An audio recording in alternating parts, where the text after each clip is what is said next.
Welcome to the Win, Make, Give podcast. This is Ben Kinney, joined today with Bob Stewart, Chad Himes. Yay. I got Eeyore with me today, ladies and gentlemen.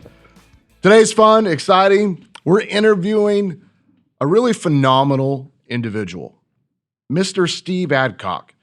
He was a software developer, regular guy, had a great job, but made a decision that job didn't give him energy or passion anymore, and he wanted to come up with a plan to retire. Not at 65, not at 55, not at 50, but he wanted to come up with a plan to retire at 35. And we would love to call this episode How to Retire at 35, but what's the problem with that, Chad? That was a long time ago, Ben. We no longer qualify, like all the young professional groups out there need not apply. So what we're going to do is we're going to call this episode How to Retire in 5 Years. Steve's going to walk us through how he reduced his expenses, how he lived off only 30% of him and his wife's income and invested the rest, and what he's done since retirement. Join me for welcoming Steve to the Win, Make, Give podcast. So I'm really excited today to be joined, as always, with Bob Stewart and Chad Himes, and a very special guest today, Mr. Steve Adcock. I remember not too long ago, I was up one night, Bob, scrolling through my Smart News app, and I come across this article. And the article read, How to Retire at 35, something like that, roughly interpreted. And I just went down this rabbit trail, and I found this guy named Steve, and then I started listening to these podcast episodes and reading these articles on CNBC and these different places, and I just went down the Steve Adcock rabbit trail, the bunny trail, so to speak. So today he was so gracious. I sent him a message, and Steve said, "Yeah, I'd be love to join you on the Win, Make, Give podcast." So today, Steve Adcock, everybody, Steve. Is this where I clap and like, Steve? Like, Steve, are you there? Oh, man, I'm so humbled right now. Thank you for having me, guys. I appreciate it. It's a big honor. Thank you for being with us. Let's tell your story. We love telling stories and getting people's stories. So let's go far back. You had a regular person job. Let's start there. Yeah, I had a regular person job. I mean, the first ever job I ever had was working at Safeway as a courtesy clerk, so I was a bagger. But after college, my first my quote unquote real job was a software developer. I commuted into the office, I worked in a cubicle, and I just worked just sort of like a normal person. Made some money. IT is great. I've been in information technology my entire career, so you make really good money that way. For me, I didn't really get a lot of satisfaction out of that work, but that just built over my career. But really, I started with a regular job as a software developer. I was promoted several years later to a technical lead. Then after that, a technical director. So a very, very common career progression when you work in IT. But like I said before, as the years slowly started to tick on, I slowly also began to realize that I just can't do this for the rest of my life. There's something missing. I didn't necessarily know what it was at the time. But even with all this money that I was making and all of these status symbols, like I was driving around in the supercharged Corvette, I had the Yamaha R1 sport bike, I had all those things that made you feel and look successful. But I certainly didn't feel either of those things. What do you think was causing that, if you were to go all psychologist on you right now? Yeah, I know I didn't admit this to myself at the time, but it was the golden handcuffs. The job that I did provided absolutely 100% positively, unequivocally no satisfaction.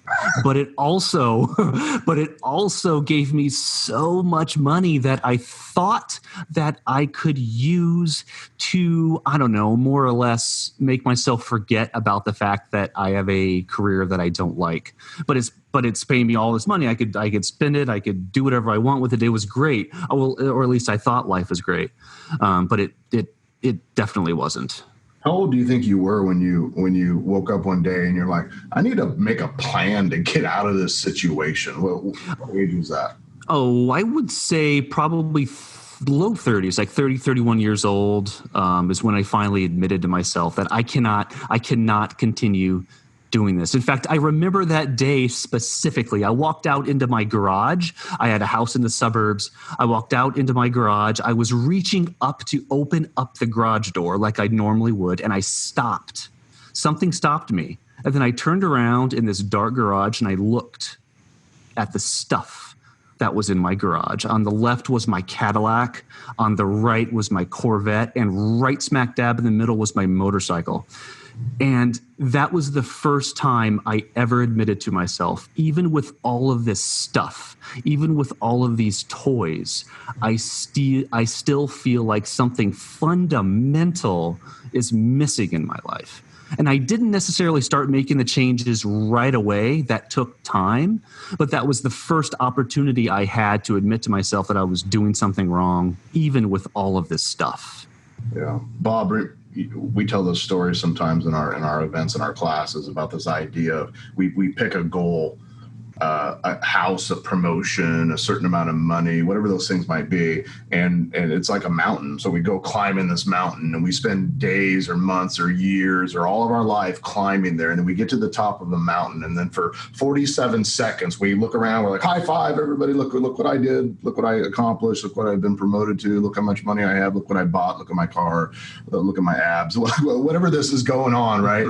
And then immediately you look up and there's a bigger freaking mountain out there. And then you spend the next section of your years wandering around trying to get up the next mountain so you can have another 45 seconds of happiness. So I really relate to that story, Steve, especially during this weird time that we're in right now. Like nothing makes you like rethink your life more than all the stuff that's going on today. So let's keep going though. What was the next thing that happened?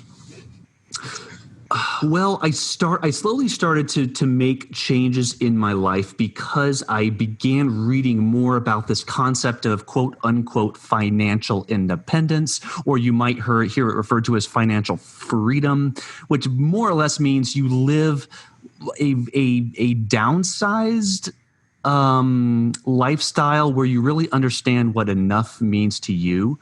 And at first I was like, well, I don't want to sacrifice. I don't want to sell my car. I don't want to quit my job. I'm making good money. I don't want to give up all this stuff. But then the other side of that coin is I also don't want to walk out into my garage and feel like I'm wasting my life even with all this stuff. So a couple years down the road, like I said, I didn't make any changes immediately, but that draw was always in the back of my mind. I met my eventual wife. We got married, we moved in, we combined finances. And that was really my first opportunity where we had a lot of money to play with. And combined, I'm talking like $220,000 a year salary combined. So we had a decision to make. We could either live like freaking rock stars. We can take expensive vacations, go out to nice dinners, whatever, vacation home, those kinds of things. Or we can put all of this money towards a better future for both of us. My wife didn't hate her job like I did, but she was always willing to entertain better offers. And quite frankly, financial freedom, early retirement, traveling the country, doing whatever we want with our time was way better than working in a windowless office, which is what she did. So we ended up saving 70%, that's 70% of our salaries combined for several years. And that adds up really, really quickly. Steve, can I ask you, so you a few times you've kind of mentioned this idea that like you were in a soul-sucking job, it sounds like. You really did not enjoy your job or didn't get much kind of satisfaction out of it. Do you feel like you would have been on the same path, like maybe had you just landed at a company or a job that you actually enjoyed, like you got, maybe that company was doing work that you felt was good in the world, and there was some like satisfaction there. Do you think that would potentially have like changed your course? Because I think a lot of people get like they enjoy their job or it's just fine, right? But they don't actually like not like it or feel like it's sucking the life out of them? Like, do you feel like that could have been different? Yeah, that's a good question. I definitely think that if I didn't hate my job, I don't know if I want to say that I would never have gone down this path, because I may have. It may have just taken me longer to realize it. But yes, I do think that. But I've also began to realize I don't get along with corporate America. Okay. Really, virtually any, like, go into an office, put in your 8 to 10 hours a day, go through performance reviews. And I mean, that I just don't, I mean, even if it's a job, and I have had some jobs that I've, more or less enjoyed, but all of the stuff I enjoyed about the job was almost always overshadowed with the quote unquote jobbiness of it all, that layer of bureaucracy, of just the paperwork, the organization, the things that I just don't do very well. I don't like doing that. The TPS report. So I guess, right? Yeah, exactly. So the simple answer to your question is yes, I probably would have worked longer, but I can't say that I still wouldn't have gone down this path, because just something fundamental about working a traditional job just doesn't jive with me right now. So I imagine you sit down with your bride and what's your wife's name? Courtney. Courtney. And you say, Courtney, what do you think about saving 70% of our income and living on 30%? Is that how that conversation started? Well, sort of. She was always a bigger saver than I was. I mean, she didn't save 70%, but she was a better saver than me. She didn't have Yeah, exactly. She had the RAV4. I mean, she was way more financially responsible than I was. Like, there's no two ways about it. But what I guess the thing that we did is every single night after dinner, we would walk our dogs. We would go out in the neighborhood, walk our dogs, talk about our future, what we wanted that to look like. And slowly but surely over time, we began to develop this plan that would have us quit our jobs in the next 3, 4, 5 years and pursue a life of travel, because that's what we both enjoyed at the time. We wanted to get out there and see things that most people don't get to see, even in our own country. So that's kind of how this all materialized. And we didn't get to that point where let's save 70% like in a day. That came over, 3 or 4 or 5 months of daily walks with our dogs, talking about everything we wanted to achieve. And then slowly we started to pick out those nuggets of wisdom from the goal that we had for our future, that we slowly started to put this plan together. So technically, like, how do you actually start saving 70% of your income? Like, what were you guys giving up and doing different? If you were to give me like a handful of sacrifices that you guys made or changes, lifestyle changes. Sure. Now, for us, it was easier because we had 2 really good salaries. So if you have one salary, you have kids, I mean, you're obviously not going to be able to save 70%. So I don't want the audience to get the impression that you have to save over half of your income to make big changes. That's not the case. Well, but whatever a valid point, Steve. Like my dad always said, you should always marry good. And it sounds like you also marry good. So that's great. Oh, she is a rocket scientist, literally. And yeah. I definitely married up. There's no question about that. I totally lucked out there. But the point is to save. Be honest with yourself and save as much as you can. And that gets easier when you have a goal, that future goal. When you have nothing to save for, you are way less likely to actually save. So when we were putting this plan together, we had early retirement, we had financial independence, we had travel, we had those big goals that we had in our future that we were looking forward to. And that just filled us with motivation and dedication to make these changes. So a couple things we did, we saved her entire salary, 100% of her salary, and lived off of roughly half of mine. We maxed out our 401ks. We maxed out our IRAs. We opened up a Vanguard brokerage account. We funneled money into that. We canceled cable TV. we talked about every single expense, regardless of how small. If I needed a new T-shirt, I would go to Courtney and said, "Look at this T-shirt; it's ripped to hell. Please, I need a new T-shirt." And it wasn't like begging like that every time, but we talked about everything we spent. And over time, it slowly started to get easier and easier and easier to realize the things that we truly needed versus the things that we just wanted.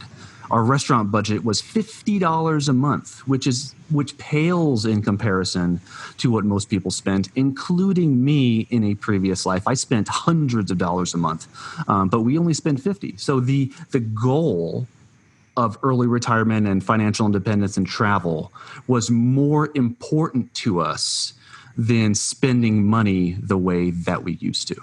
I read one of your articles, and I never thought of it this way, and we talk a lot about money, but you said, take a look at the things that you bought last month and see if they give you the same amount of joy today as they did then, or like basically see if those things you bought last month are still worth it today. That was an impactful statement that you wrote. Yeah, and I also like to encourage people to just think about what they bought. Do you remember? Just remember what you bought last month. Sometimes you will, sometimes you won't. And I have this problem too. I'm far from perfect.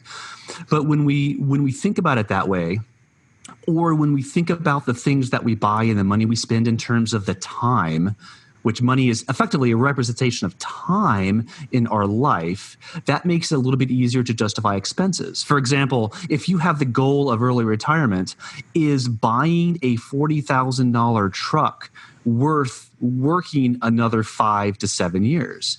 And if it is, that's fine. There's absolutely nothing wrong with that. Buy that truck. I'm not judging you.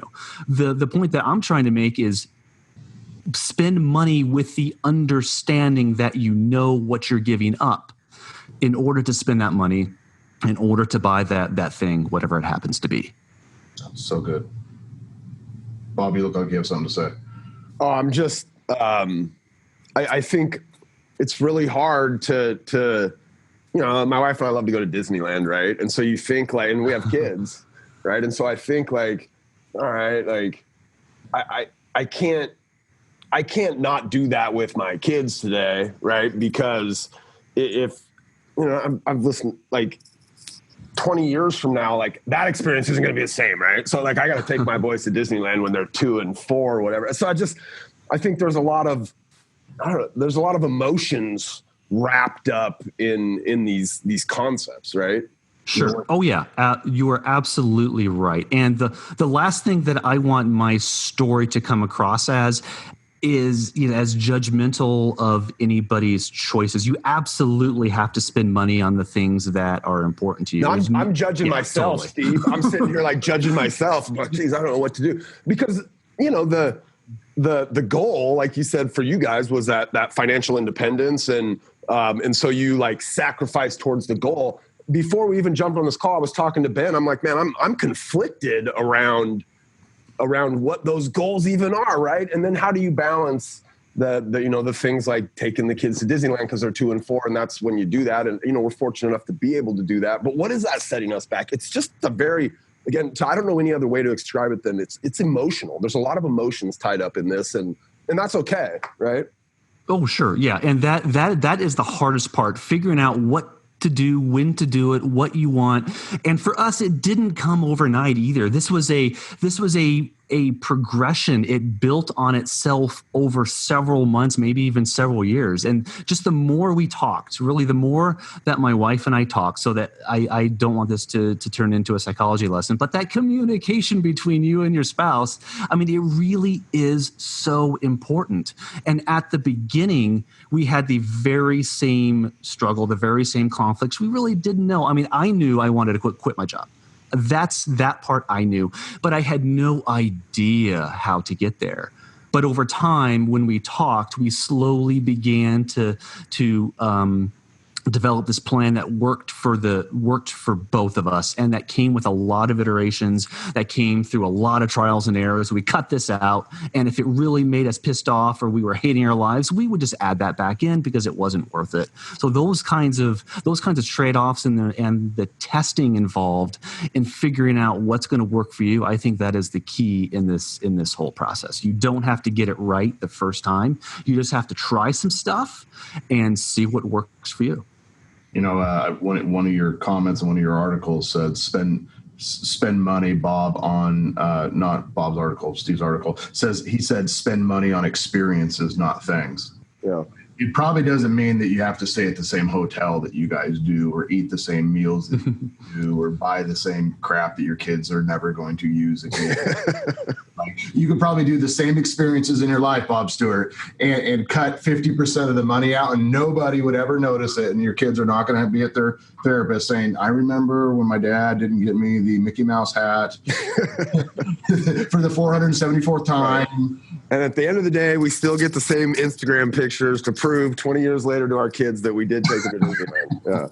Yeah. And how did you know that you had enough money to leave your job? Like, did you have a metric, some sort of math around that? Yeah, that's a good question. Usually in the early retirement financial independence community, there's a concept called the Trinity 4% Foundation. Some people call it a rule. I don't like that word rule. I like to call it a foundation because it's not a rule. Basically, the Trinity study was developed, decades ago by 4 professors at Trinity University, and they studied with the assumption that the majority of your money is invested in the stock market. How much of your net worth can you spend every year and still stand a reasonably good chance of never running out of money without working another job, without getting another paycheck? So you have what you have. And through the power of compounding interest, through the power of investments, how much can you spend and never have to worry about running out of money? And what they came back was about 4%. So I have to reiterate, this is not a hard and fast rule. There's so much nuance in this, but their answer was 4%. So you could spend about 4% of all the money you have every year and still stand a reasonably good chance of never running out of money. So for us, well, there's really 2 ways that you could look at this. Take your total net worth. And by net worth, I'm talking about all of your assets minus all of your liabilities. Some people include their home values in their net worth. Some people don't. It's completely up to you. But you can multiply that by 0.04, and that is the amount of money that you can spend every year, and again, still stand a reasonably good chance of never running out of money. So, for example, if you had $1 million as in net worth, just to make the math easy, you could spend about $40,000 a year, according to this study. Or on the flip side, if you don't know your net worth, or it's hard to figure out, or you just don't want to figure it out that way, you can take your current yearly spending, multiply that number by 25. And that is the amount of money that you should have as, in your net worth before calling it quits. So we took that number as like a high-level guideline / baseline foundation, whatever. So that was like our guide that we used. And for us, our lifestyle required such little money. We were spending like $30,000 to $35,000 a year, which pales in comparison to traditional spending. So we were spending such little money that we didn't even need $1 million to retire. So the day that I called it quits, we had a little bit less than $900,000 in our net worth. Now we have a little bit more than that because the stock market's been doing great lately. Well, for the exception of like the last 3 months. But that was the guideline, the baseline we used to determine a ballpark about when we can retire and what our chances are like of never having to go back to work again. So right now, do you actually withdraw money from those retirement accounts, or do you find other sources of income so you don't have to? It's a combination. This year we are withdrawing maybe 2%, if that. I do a lot of writing online, which gives me some income. We have a little YouTube channel that gives us, a couple hundred a month. So I do have side hustles. I do have income. A lot of times when I say that, the quote unquote retirement police will accuse me of not being retired because I still earn money. Retirement police. That's fantastic. Yeah, exactly. It's incredible what people like spend time commenting, Thinking about, and it is. Yeah, exactly. Online trolls.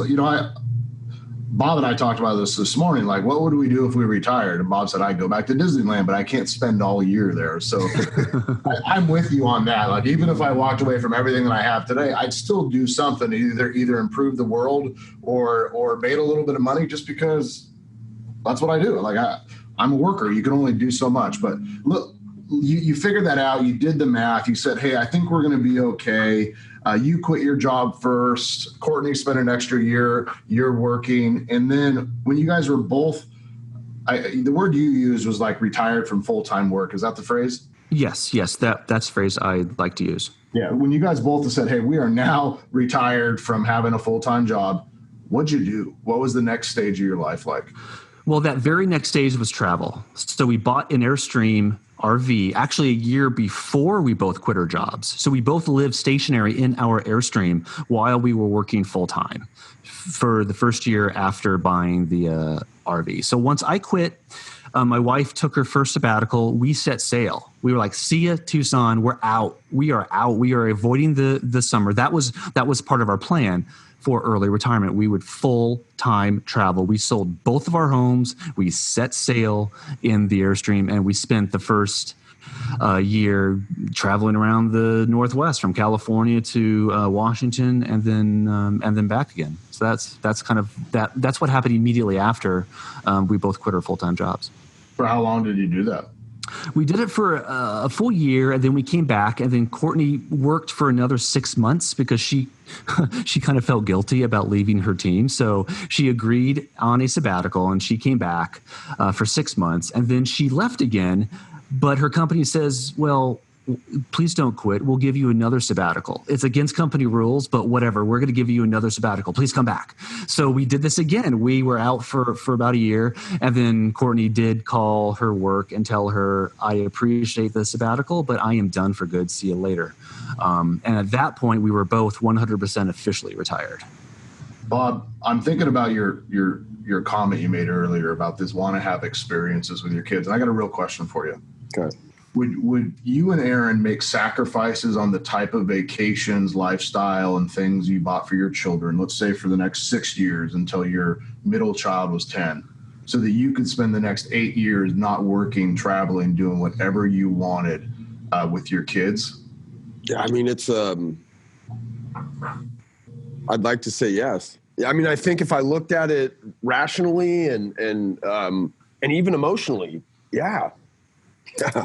Because people think they're giving up these experiences or these things that their parents didn't give them that they want to now give their kids.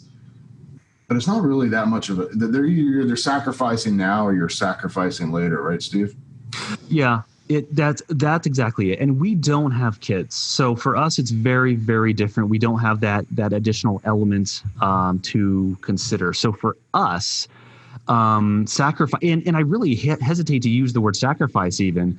But to sacrifice now for the benefit of the rest of our lives, that was a super easy decision for us. But yeah, when you have kids, that's going to be way, way more difficult. Is there another word you would use? Like, I'm trying to figure out how I position this to my wife. Like, it's not sacrifice. It was like priority. What is that? Yeah, I mean, priorities are good. Future, I mean, I usually like to use the phrase like investing in our future.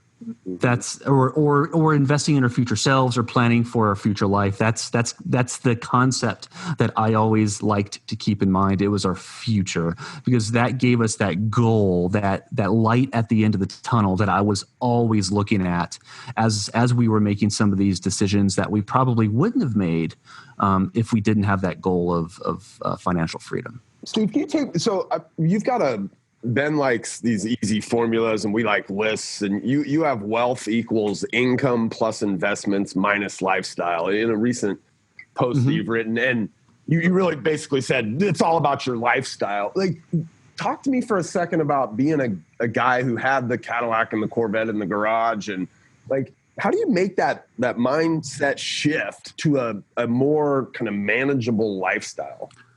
For me, it was having something to look forward to. That it all really came down to that, and it didn't happen overnight. I didn't sell that. I didn't sell the Corvette, the Cadillac, the sport bike that day that I was in my garage, and I finally started to admit this to myself. But I think for me personally, just admitting to yourself that there's something else in life that I think I'm missing out on, or that the things that I'm doing currently just aren't working.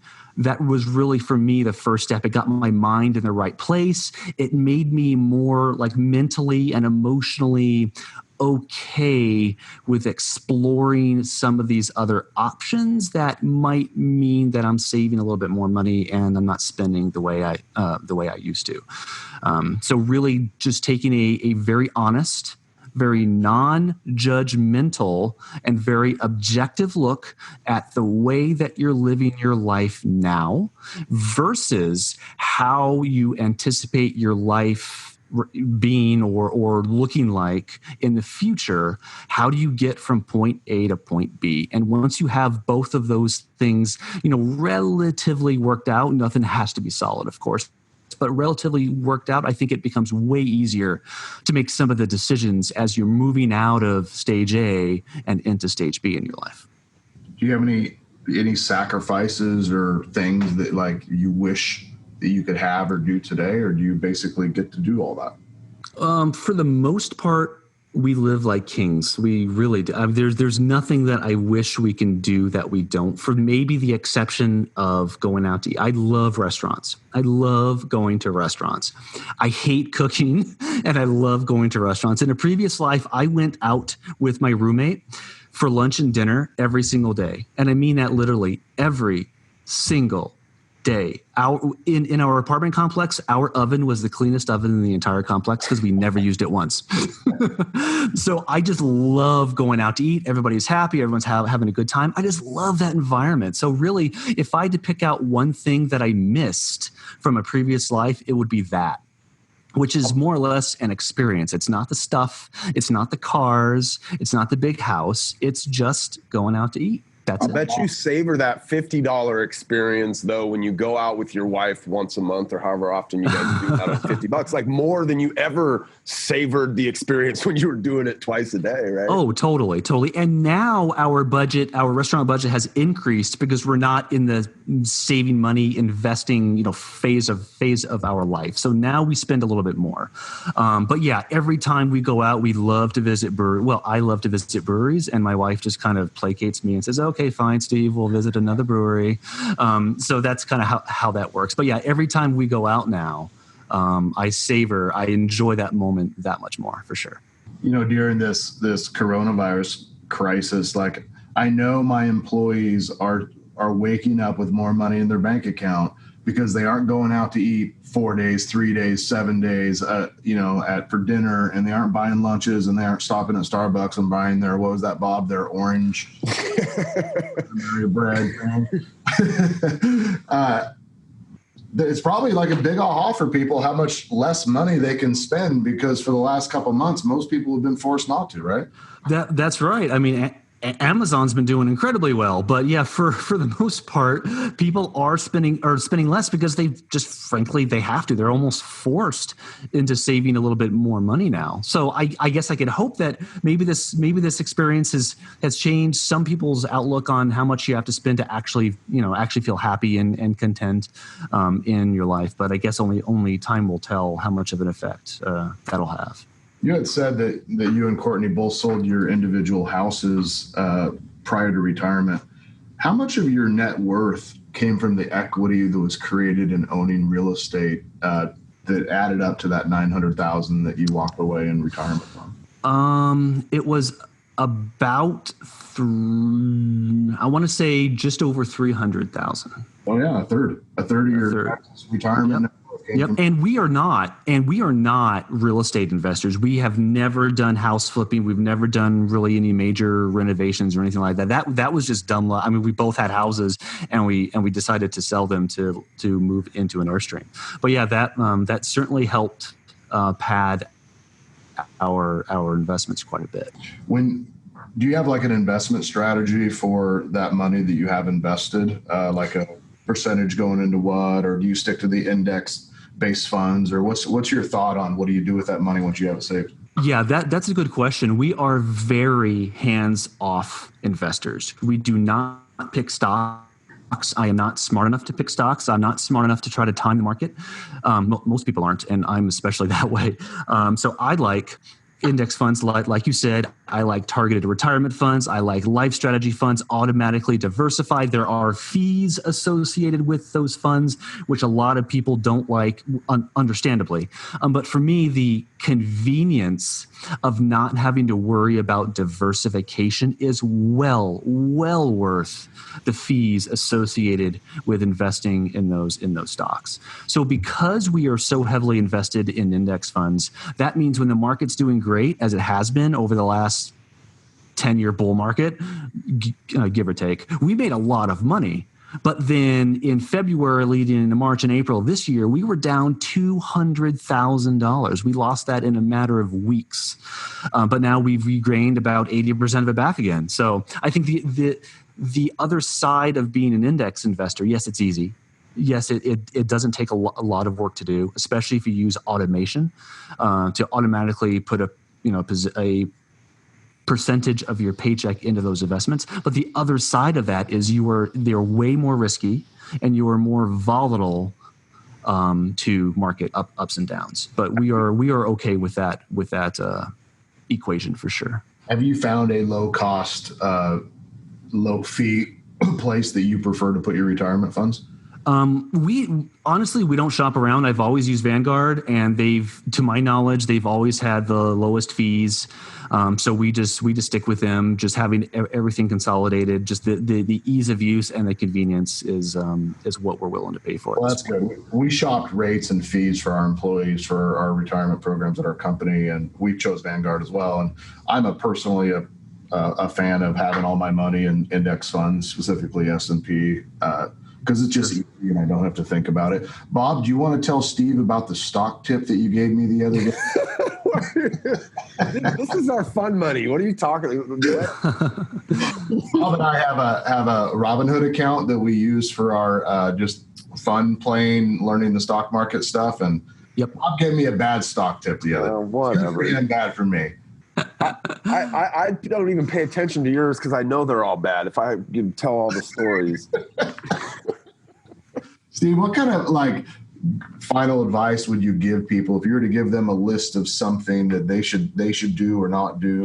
What's your bucket of wisdom that you'd share?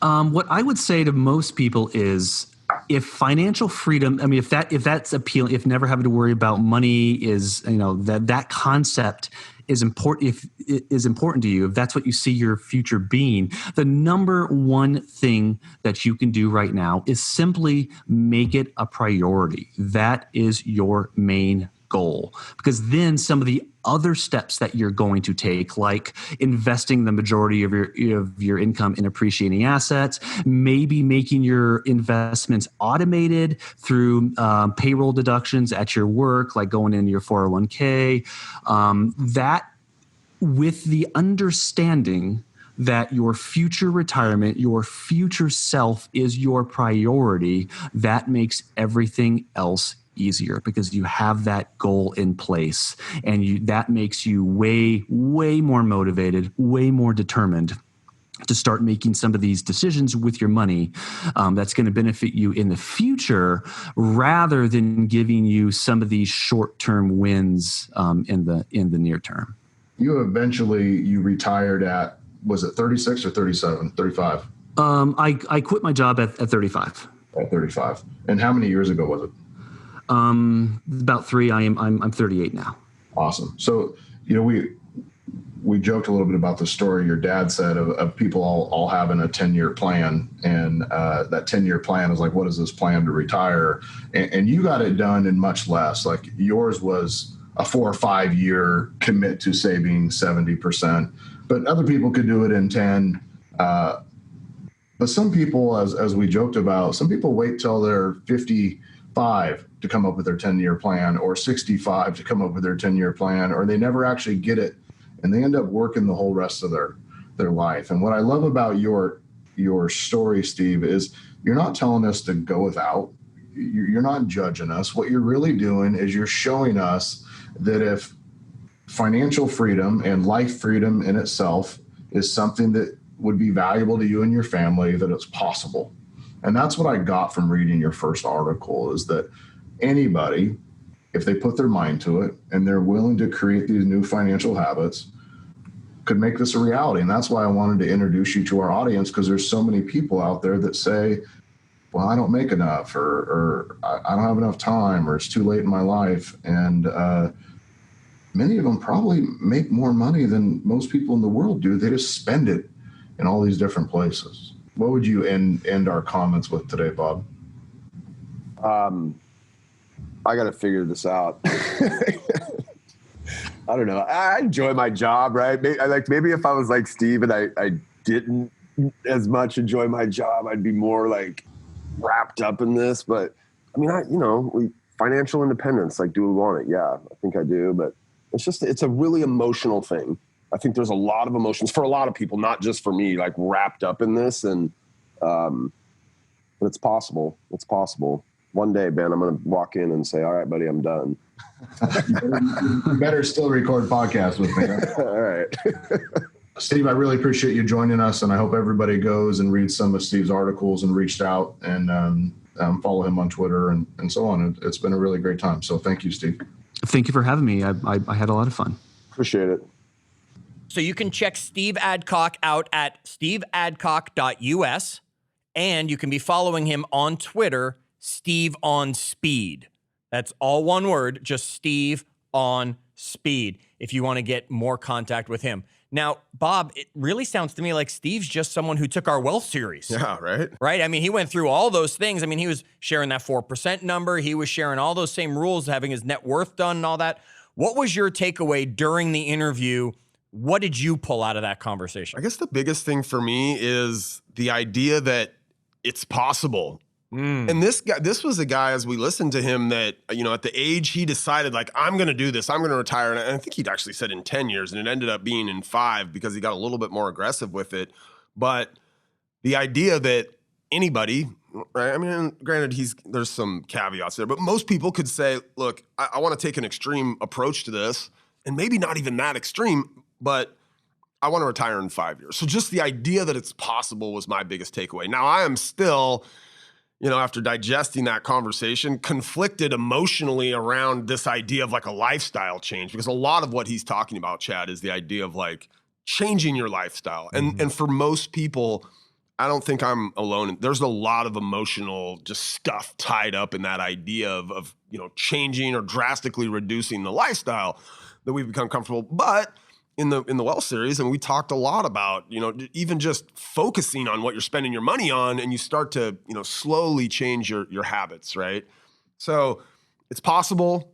It's still, I'm conflicted in some ways by it, right? But because of the kind of the emotional tie I have to the lifestyle that my wife and my family and I live now, but it's possible. And to me, knowing that it's possible in 5 years, it changes my mindset around it. That's awesome. And if you're wondering what Bob and I were talking about when we mentioned the Wealth series, it just means you missed joining us for that series of 8 powerful episodes, including some handouts to help you get your world together. So you can always visit winmakegive.com/wealth so you can get caught up on that series, all the homework that we shared with everybody listening to it as we did it live. We want to thank you for joining us. We hope that you will remember to subscribe to the Win, Make, Give podcast. We hope you'll join us on Facebook, facebook.com/group/Win, Make, Give. And we hope you'll remember a rating and a review means the world to us. Until our next episode, make sure you wash those hands. And as always, do good.